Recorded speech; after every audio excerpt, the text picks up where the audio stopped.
देखो हमारा पहला क्वेश्चन बनता है एसेंशियल्स का, ठीक है।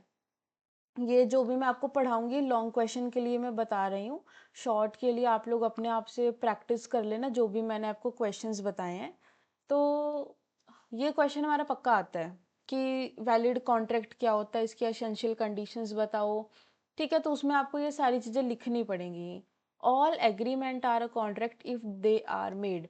आपके पास ये वाला क्वेश्चन भी आ सकता है कि all agreement are a contract और नॉट, ये सब चीज़ भी, ठीक है। तो आप उसमें भी इस चीज़ को ऐड कर सकते हो। All agreements are a contract, कहते सारे एग्रीमेंट कॉन्ट्रैक्ट होते हैं। अगर वैसे नहीं होते, हमेशा याद रखना कि कॉन्ट्रैक्ट ये है और एग्रीमेंट ये है ना। एग्रीमेंट एक बड़ी चीज़ होती है और कॉन्ट्रैक्ट छोटा।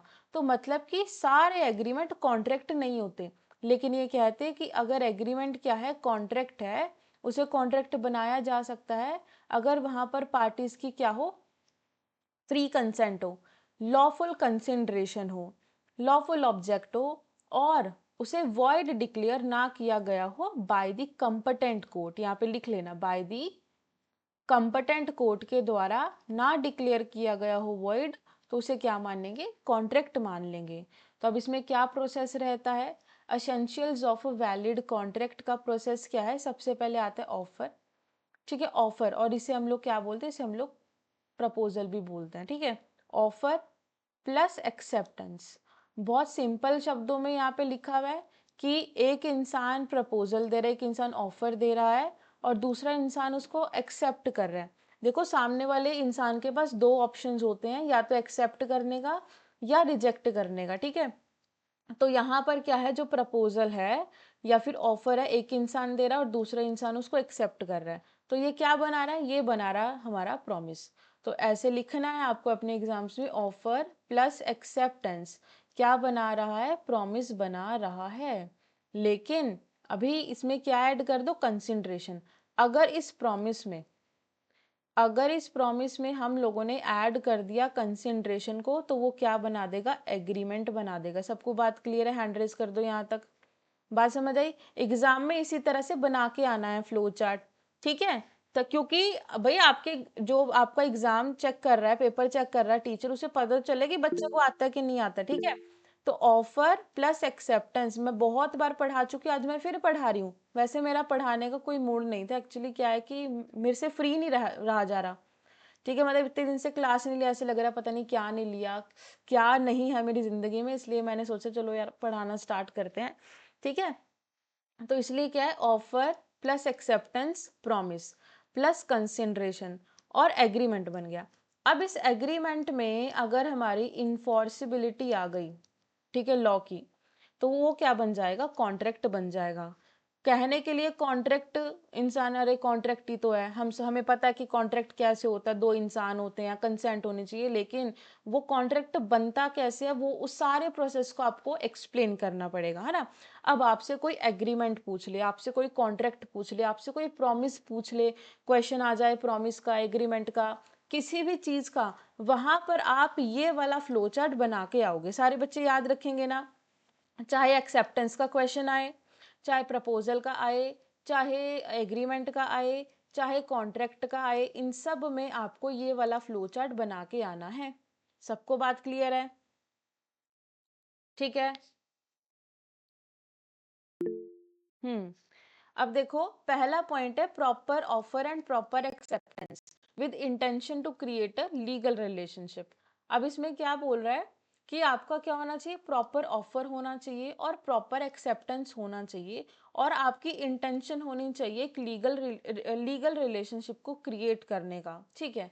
तो यहाँ पर वैसे ये एक एग्जाम्पल दे रखा है कि हम लोग मूवी देखने जाएंगे, लेकिन अगर वो मूवी देखने नहीं गया तो कोई वो कॉन्ट्रैक्ट नहीं है, कोई एग्रीमेंट नहीं है। लेकिन अगर वहाँ पर हम लोगों ने क्या ऐड कर दिया, कुछ इंटेंशन आपकी ऐड हो जाती है, कोई आप वहाँ पे आपकी ऐसी इंटेंशन है कि आप वो एग्रीमेंट करना चाहते हैं, तो वो माना जाएगा, अदरवाइज नहीं।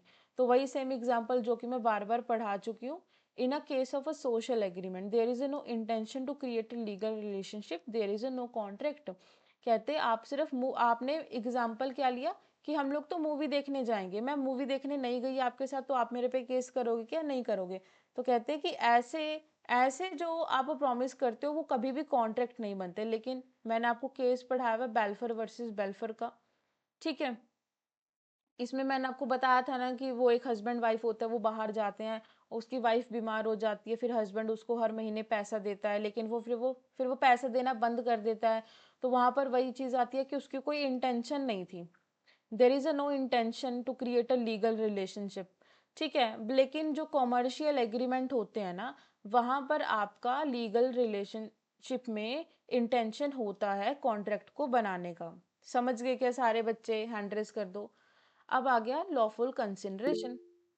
बहुत सिंपल है कि लॉफुल कंसिडरेशन होना चाहिए, अनलॉफुल नहीं होना चाहिए, सोसाइटी के अपोज में नहीं होना चाहिए, आपकी कैपेसिटी होनी चाहिए, आप 18 साल के होने चाहिए। सेक्शन 10, 11, 12 सबको लिखना है आपको, ठीक है। यहाँ पे सेक्शन नंबर 11 लिखा है, पहले सेक्शन नंबर 10 को भी लिखना है, फिर आप 11 को लिखना है, फिर आप 12 को लिखना। हाँ, ठीक है। तो सेक्शन नंबर 11 क्या बात करते हैं? Every person is competent to contract, की हर इंसान कम्पटेंट होना चाहिए। बहुत सिंपल है, 18 साल उम्र होनी चाहिए, साउंड माइंड होना चाहिए, डिसक्वालीफाई नहीं होना चाहिए, अनसाउंड माइंड नहीं होना चाहिए, ठीक है। कोई एलियन एनिमी नहीं होना चाहिए, कोई ऐसा, देखो ऐसा इंसान नहीं है भाई जो जो कि मना है। फॉर एग्जांपल एक पाकिस्तान है, अब पाकिस्तान का कोई भी सिटीजन इंडिया में कॉन्ट्रैक्ट नहीं कर सकता, वो इलीगल माना जाएगा, गलत माना जाएगा। तो ऐसा कोई पर्सन नहीं होना चाहिए जो कि किसी फॉरेन स्टेट का हो या इंसॉल्वेंट हो। इंसॉल्वेंट का मतलब होता है जिसका दिवालिया निकल जाता है, मतलब कि जिसके सारे पैसे खत्म हो जाते हैं, जो कि पहले बहुत अमीर था लेकिन अब वो बिल्कुल गरीब हो गया है, क्योंकि वो अपना सारा पैसा मतलब हार चुका है या किसी भी तरह से, उसे इंसोल्वेंट बोलते हैं, ठीक है। तो ये वर्ड भी आप याद रखना, इंसोल्वेंट। देखो भाई, जिसके पास कुछ है ही नहीं है उसके साथ क्या कॉन्ट्रैक्ट करोगे आप? बात समझ गए क्या? जिसके पास पैसा ही नहीं है आप उसके साथ क्या कॉन्ट्रैक्ट करोगे? तो उसे इंसॉल्वेंट बोलते हैं। फिर है हमारा फ्री कंसेंट, कि आपकी क्या होनी चाहिए? फ्री कंसेंट होनी चाहिए, उसी मैनर में होनी चाहिए। फिर है लॉफुल ऑब्जेक्ट होना चाहिए। आपको पता है कि जब अगर आप कार खरीद रहे हो, बेच रहे हो, तो वो लॉफुल होना चाहिए, जो भी ऑब्जेक्ट आप लेन देन कर रहे हो। Two person can not enter into an agreement to do a criminal act. कहते दो इंसान एंटर कर ही नहीं सकते एग्रीमेंट में कि जिससे क्या हो, वो क्रिमिनल एक्ट हो जाए। मतलब क्रिमिनल एक्ट करने के लिए वो कॉन्ट्रैक्ट में एंटर कर ही नहीं सकते, मतलब वो कॉन्ट्रैक्ट बनेगा ही नहीं, वो एग्रीमेंट ही रह जाएगा। कंसिडरेशन कैसा? ये सेक्शन नंबर लिखो, यहाँ पे 23 लिखो भाई सारे बच्चे। यहाँ पे सेक्शन नंबर 23 का है ये पूरा, ठीक है। हमने पढ़ा था ना 23 में कि जो कंसिडरेशन है वो क्या होना चाहिए? लॉफुल होना चाहिए। वो अनलॉफुल कब माना जाएगा, है ना? तो वो क्या नहीं होना चाहिए? वो अनलॉफुल वो तब माना जाएगा अगर आपने कोई ऐसी चीज करी जो कि हमारे आईपीसी या बीएनएस में मना की हुई है। फॉर एग्जाम्पल, हमारे आईपीसी और बीएनएस में लिखा है कि आपको चोरी नहीं करनी, चोरी करना गलत बात है। लेकिन अब अगर अब आप चोरी करते हो तो वो जो आपने चोरी किया, फोन या कुछ भी, वो गलत है, वो अनलॉफुल मान लिया जाएगा। तो आपने जो भी कॉन्ट्रैक्ट किया उसमें आपने जो कंसिडरेशन आपने यूज किया, कंसिडरेशन ली, वो अनलॉफुल नहीं होनी चाहिए, ठीक है। वो फॉरबिडन बाय लॉ नहीं होनी चाहिए। यहाँ पे लिख लेना आईपीसी और बीएनएस दोनों लिख कर आना। इंडियन पिनल कोड और भारतीय नागरिक सुरक्षा, नहीं, भारतीय न्याय संहिता, ठीक है, बीएनएस, ये दोनों ही आपको लिख कर आने हैं। और दूसरी चीज ये है कि ऐसा ना हो कि आपने कोई ऐसा काम किया जिसकी वजह से हमारे लॉ के प्रोविजंस क्या हो गए? डिफीट हो गए। डिफीट का मतलब क्या होता है भाई? ब्रीच हो जाना, किसी लॉ का ब्रीच हो जाना, भंग कर देना, किसी वॉयलेशन कर देना किसी लॉ का। बात समझ गए क्या? बात समझ आ रही है सबको? हैंड रेज कर दो, ठीक है। फिर है, अब ये मैं आपको बता रही हूँ क्योंकि अब आपके पास क्वेश्चन आएगा, तो मतलब बच्चे इतना पूछ रहे हैं ना मेरे से कि मैम एग्जाम में कैसे लिखे कैसे लिखे, तो ऐसे ही लिखना है, ठीक है। अब मैं ये वीडियो यूट्यूब पे अपलोड कर दूंगी, जिसे देखना होगा वो देख लेगा। मतलब इस तरह से लिखना होता है। अगर आपने यहाँ पे, आपके पास क्वेश्चन आया एग्रीमेंट का कि एसेंशियल बताओ, तो ये भी तो एसेंशियल है, तो सेक्शन नंबर 23 भी तो आ सकता है ना। अब बच्चे बोलते हैं कि मैम ये आपने सीरीज में लिखा, तो हम लोग इसे सीरीज में लिखेंगे।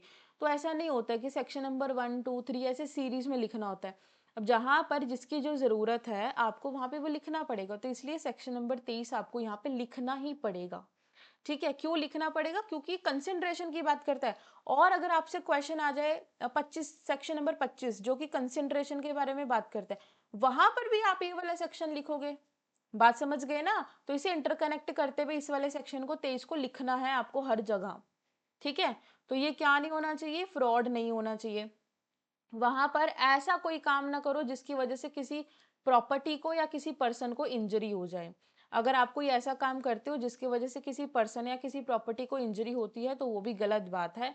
फिर है court regards it as immoral, वो इमोरल नहीं होना चाहिए, सोसाइटी के खिलाफ नहीं होना चाहिए, या फिर पब्लिक पॉलिसी के खिलाफ नहीं होना चाहिए। सबको यहाँ तक बात समझ आई? क्या हैंड रेज कर दो। ठीक है, अब आप डाउट पूछ सकते हो अगर किसी का कोई डाउट है, वैसे मैंने आपको सब कुछ पढ़ा रखा है ऑलरेडी। ठीक है, फिर है पॉसिबिलिटी ऑफ परफॉर्मेंस। सबसे बड़ा एग्जांपल मैंने क्या दिया था, डोरीमोन का, है ना, कि भाई मैं बोलती हूँ कि मैं डोरीमोन लेकर आऊंगी, मैं डोरीमोन का हेलीकॉप्टर लेकर आऊंगी, ठीक है, और आप सबको बांटूंगी, फिर आप उड़ना। तो ये चीज़ पॉसिबल नहीं है। तो डोरीमोन का एग्जाम्पल सबसे बेस्ट रहेगा कि आप एक ऐसा कॉन्ट्रैक्ट परफॉर्म करो, ऐसा कॉन्ट्रैक्ट करो जो कि परफॉर्म हो सके।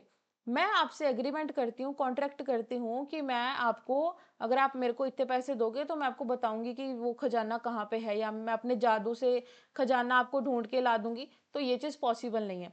तो ऐसा कॉन्ट्रैक्ट करो जो कि क्या हो, पॉसिबल हो। ठीक है, अब आपके पास क्वेश्चन आया 10 नंबर का, 15 नंबर का भी आता है, 16 नंबर का भी आता है ना, हमें 11 नंबर का आता था। तो अगर उसमें आपने ये 7 पॉइंट लिख दिए तो कितना सही रहेगा, है ना? वैसे इसमें ज्यादा लिखे हुए हैं, अगर आपने 7 पॉइंट भी कोई भी लिख दिए ना तो वो बिल्कुल सही रहेगा। ठीक है, the terms of an agreement are certain और capable of being made a certain, कि वो चीज सर्टेन होनी चाहिए। अब मैं और फॉर एग्जांपल हरमन, हम लोग क्या करें, एग्रीमेंट कर रहे हैं, है ना। अब एग्रीमेंट में मैं बोलती हूँ कि या तो मैं 5,000 रुपये दूंगी या मैं 8,000 रुपये दूंगी, तो ऐसी कोई चीज नहीं होती है। या तो 5 होता है या 8 होता है, ऐसा नहीं या तो मैं 5,000 रुपये दूंगी या मैं 8,000 रुपये दूंगी। अब मैं आपको अपने नोट्स दे रही हूँ ना, मैं आपको, अब कोई मेरे से प्राइस पूछ रहा है, मैं बोलती या तो 200 दे दो या 250 दे, ऐसे थोड़ी होता है। एक प्राइस होता है ना हर चीज का, तो वो क्या होना चाहिए, सर्टेन होना चाहिए।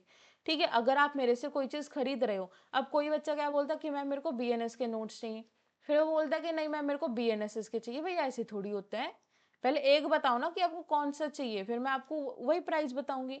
तो वही चीज है, क्या हो, सर्टेन होना चाहिए किसी भी चीज में, और वॉइड डिक्लेयर नहीं होना चाहिए किसी भी तरफ से। आपको लीगल फॉर्मेलिटीज को कंप्लीट करना पड़ेगा। आपकी जो भी लीगल फॉर्मेलिटीज बनती हैं, डॉक्यूमेंट बनवाना, राइटिंग में करवाना, सिग्नेचर करवाना, ठीक है, आपका जो भी हम लोग कोर्ट में जाके जो भी साइन वगैरह करवाते हैं, रजिस्ट्री, वॉट एवर जो भी चीज़ है, वो सारी आपको लीगल फॉर्मेलिटीज को करना पड़ेगा। और अगर आप ओरल कर रहे हैं तो ये आपकी गलती है। देखो जैसे अब हम लोग दुकान पे जाते हैं ना, अब हम दुकान पे जाके एक पेन खरीद रहे हैं, है ना, 10 रुपए का, तो हम उसका बिल नहीं बनवाते। हम लोग लेस का पैकेट खरीद रहे हैं तो हम लोग उसका बिल नहीं बनवाते। लेकिन यहीं पर अगर हम लोग आईफोन लेने जा रहे हैं, हम लोग एसी लेने जा रहे हैं, तो हम लोग उसका बिल बनाते हैं। तो आप समझो कि जहाँ पर ज़रूरत है वहाँ पर आप बिल बनाओ, जहाँ पर ज़रूरत नहीं है वहाँ पर आपको बिल बनाने की ज़रूरत नहीं है। तो मतलब कि जहाँ पर आप बिल नहीं बना रहे हो वहाँ पर आप कैसे कर रहे हो, ओरल तरीके से कॉन्ट्रैक्ट को कर रहे हो। तो अगर आप ओरल तरीके से कर रहे हो तो वो भी सही है, कोई दिक्कत वाली बात नहीं है, जब तक आपके बीच में डिस्प्यूट ना आए। बात समझ गए? और ज़्यादातर, वैसे मैं हमेशा ये बोलती हूँ कि जब भी आप कोई कॉन्ट्रैक्ट करो तो वो आपको राइटिंग में ही करना चाहिए। ठीक है, राइटिंग में बिल्कुल सही रहता है, ताकि इंसान को पता रहे कि उसने कितने पैसे देने हैं, कितने लेने हैं, ये सारी चीज़ें। और लास्ट एग्जाम्पल, ये प्रॉमिस टू पे टाइम। ठीक है, यहाँ पे हमारा पहला क्वेश्चन खत्म। क्या किसी को कोई डाउट यहाँ तक? फर्स्ट क्वेश्चन में आपको ऐसे लिखना है, यहाँ पे मैंने 9 पॉइंट्स बताओ, आप कोई भी 6 या 7 लिख कर आ जाना। इंट्रोडक्शन और कंक्लूजन आप अपनी तरफ से ऐड कर देना। ठीक है,